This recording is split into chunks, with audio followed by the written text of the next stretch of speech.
Bienvenue à Special Comment. Les pensées de Marx, aimions-nous dire, dans nos fraîches années de philosophie, c'est la notion de nation. Jeunes étudiants, nous aimions faire face à nos amis marxistes pour leur opposer avec plaisir et malice que Marx, le philosophe allemand, n'avait pas intégré la notion de nation dans ses réflexions. Nous pouvions le dire d'autant plus que nous pratiquions aussi la lecture de Marx, impérieuse nécessité dans notre exercice quotidien du matérialisme dialectique, notre essence de l'époque, pour faire face avec courage et détermination aux policiers et aux agents du système pendant les grèves. Nos amis marxistes nous répondaient souvent que le choix du philosophe allemand était destiné à barrer la voie à la formation d'États nationaux dits démocratiques, car cela équivaudrait à la fin de toute lutte sociale. Et au finish, le front éclaterait et irait se jeter dans la guerre civile contre l'État de sa patrie. Aujourd'hui, ils sont nombreux à travers le monde, les intellectuels, qui ont une certaine inclination à revisiter cette attitude réflexive du philosophe allemand devant la peur que suscite l'économie mondiale. Aujourd'hui, les observateurs les plus sérieux de la géopolitique mondiale ont fait le constat que le portrait qui se dresse devant nous de l'économie mondiale est effrayant, mortel pour l'Afrique. Cela, les enfants de Marx l'ont compris, qui se sont retrouvés à Dakar le temps d'un colloque pour aller au chevet de notre continent.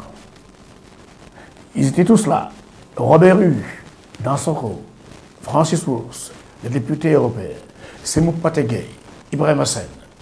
Il y avait aussi les sympathisants, par la réflexion, qui sont venus d'une quarantaine de pays à travers le monde. Sophie Bessus, Jean-Paul Escoffier, bienvenue au Clémy.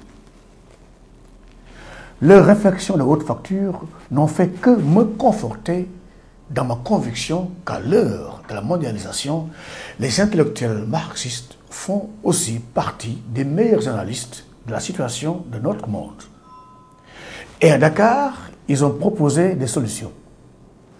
Quand j'interviewe M. Robert Hue sur justement la parenté entre le marxisme et la mondialisation, il m'a dit, avec le sérieux qu'on lui connaît, nous avions déjà l'international.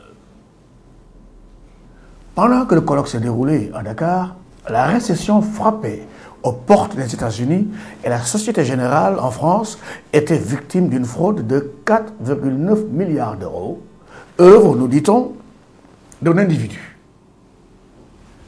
Les communiqués de presse rassurants de la banque n'ont pas apaisé les marchés. Qu'ont fait les libéraux du Sénégal pour rassurer les populations dans un moment de fort chômage et de précarité du travail? Eux qui ignorent que le seul fait de clamer son appartenance au libéralisme en politicien ne fait pas de vous un libéral, surtout si le CFA est contrôlé par le Trésor français. Les enfants de Marx réunis à Dakar, eux, ont bravement exposé leurs idées et proposé des solutions. Ils ont aussi écouté les brillantes contributions de membres de la société politique et de la société libre du Sénégal. Ainsi, Moustapha Niasse de l'AFP, Tanor Dieng du PS et bien d'autres acteurs de la politique nationale ont brillamment contribué au succès des travaux. L'intervention de Moustapha Niasse sur les APE, particulièrement relevée, a reçu l'approbation de toute la salle et a d'ailleurs été versée au dossier du colloque. Les conclusions de ces travaux, initiés par le laboratoire du philosophe Sémou Pategei, en collaboration bien sûr avec la prestigieuse et respectueuse fondation Gabriel Péri, ont été édifiantes et pleines d'espoir pour nous. Seulement, pas l'ombre d'un libéral officiel dans la salle. Pas l'ombre de la télévision nationale non plus. Tant pis pour l'information du citoyen. De l'Homo sénégalensis, qui se débat dans les ressacs d'une économie mondiale en crise sans trop comprendre ce qui lui arrive.